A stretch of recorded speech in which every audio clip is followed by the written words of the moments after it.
지금 환율 보시면 어떤 생각 드세요? 또 오르네. 잠깐 튀는 거겠지. 아직도 그렇게 보시는 분들 많을 겁니다.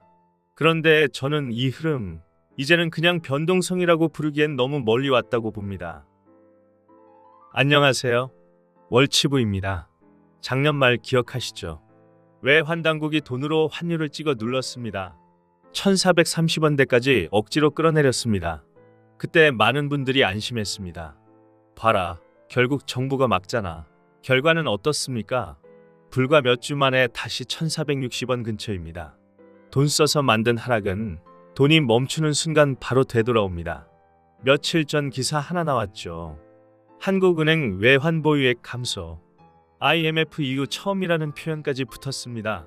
12월 한 달 동안 28년 만에 가장 큰 폭으로 줄었습니다.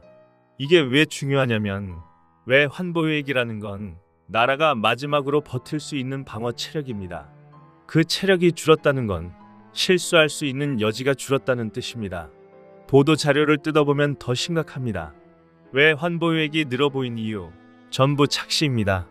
연말 결산 때문에 달러를 잠깐 끌어다 모은 효과, 달러가 약해져서 유로 같은 다른 통화를 달러로 환산했더니 숫자가 커 보인 효과, 실제 체력은 하나도 좋아진 게 없습니다. 그런데도 외환보유액은 줄었습니다. 이 말은 뭐냐? 환율을 막기 위해 실제 달러를 써버렸다는 겁니다. 그리고 중요한 포인트 하나, 그렇게 달러를 쓰고도 환율은 안 잡혔습니다. 이쯤 되면 질문 하나 던져야 합니다. 도대체 앞으로 뭘로 막을 건데요? 이제 나라 밖을 봐야 합니다. 미국, 일본, 그리고 한국입니다. 미국은 이미 한 바퀴를 돌았습니다.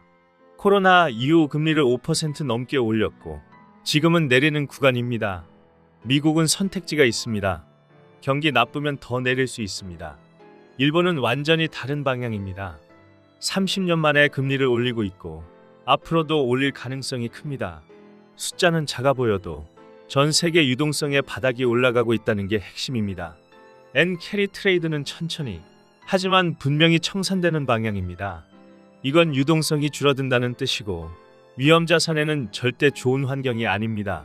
그럼 한국은 어떻습니까? 우리는 지금 이도 저도 못합니다. 금리를 내리자니 환율이 터지고 금리를 올리자니 내수가 먼저 죽습니다. 미국보다 이미 금리가 낮습니다. 환율은 불안합니다. 외환보유액은 줄고 있습니다. 이 상태에서 금리 인하? 그건 환율에 불을 붙이는 선택입니다. 그렇다고 금리 인상? 정치적으로, 경제적으로, 현실적으로 불가능합니다. 결국 남은 선택은 하나입니다. 동결, 그리고 또 동결. 시간을 버는 선택밖에 없습니다. 문제는 시간을 번다고 상황이 좋아지느냐는 겁니다. 그렇지 않습니다. 여기서 꼭 봐야 할 지표가 하나 있습니다. 한국 10년물 국채금리입니다. 작년 하반기부터 방향이 바뀌었고 10월 이후로는 눈에 띄게 뛰고 있습니다. 이건 단순한 숫자가 아닙니다. 한국을 바라보는 시선이 바뀌고 있다는 신호입니다.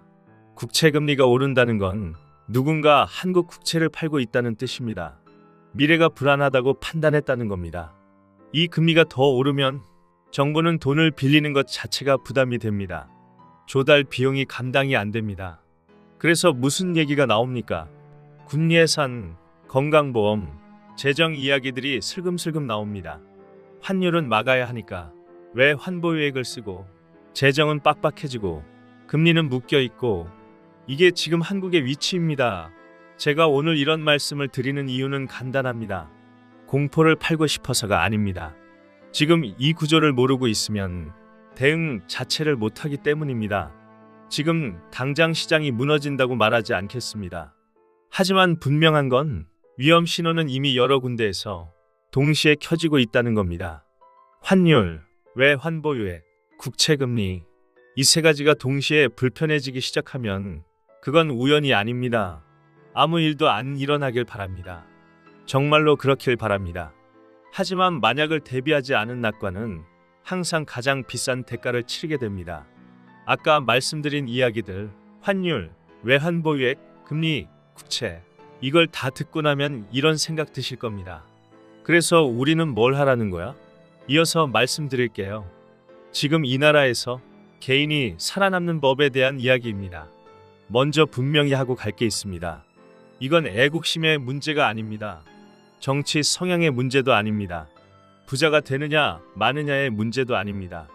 이건 생존의 문제입니다. 국가라는 건 원래 개인을 보호해주는 존재였습니다. 통화의 가치를 지켜주고 노동의 결과를 보존해주고 미래를 예측 가능하게 만들어주는 장치였죠. 그런데 지금은 다릅니다. 국가가 개인을 보호해주는 구조가 아니라 개인이 국가 리스크를 떠안는 구조로 바뀌고 있습니다. 환율이 오르면 누가 손해를 봅니까? 국가 아닙니다. 월급 받는 개인입니다. 저축한 사람입니다. 국내에 자산만 가진 사람입니다. 물가는 오르는데 임금은 그 속도를 따라가지 못합니다. 이건 노력의 문제가 아닙니다. 구조의 문제입니다. 여기서 가장 위험한 착각이 하나 있습니다. 버티면 괜찮아질 거야. 이 말 경제 위기 직전에 항상 나옵니다. 버틴다는 건 시스템이 나를 보호해줄 때 가능한 선택입니다. 지금은 그렇지 않습니다. 지금 시스템은 조용히 개인에게 부담을 넘기는 방향으로 움직이고 있습니다. 환율은 시장 탓, 물가는 글로벌 탓, 금리는 어쩔 수 없는 선택. 결과만 놓고 보면 개인이 감당해야 할 비용은 계속 늘어납니다. 그래서 이제 관점을 바꿔야 합니다. 이 나라에서 살아남는다는 건 더 열심히 사는 게 아닙니다. 더 착하게 사는 것도 아닙니다. 덜 노출되는 선택을 하는 것입니다. 첫 번째, 원화에 모든 걸 묶어 두지 마십시오.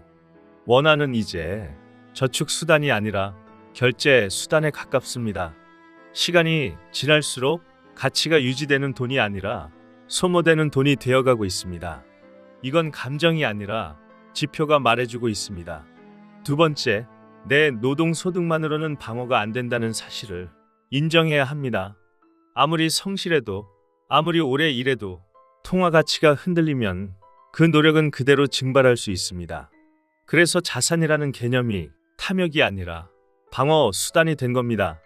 부동산이든 해외 자산이든 실물 자산이든 중요한 건 하나입니다.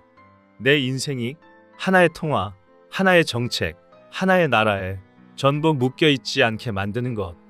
세 번째, 정부가 막아주겠지라는 생각을 버려야 합니다. 정부는 시스템을 관리할 뿐 개인의 삶을 책임지지 않습니다. 환율을 막는다는 건 영원히 막는다는 뜻이 아닙니다. 시간을 버는 겁니다.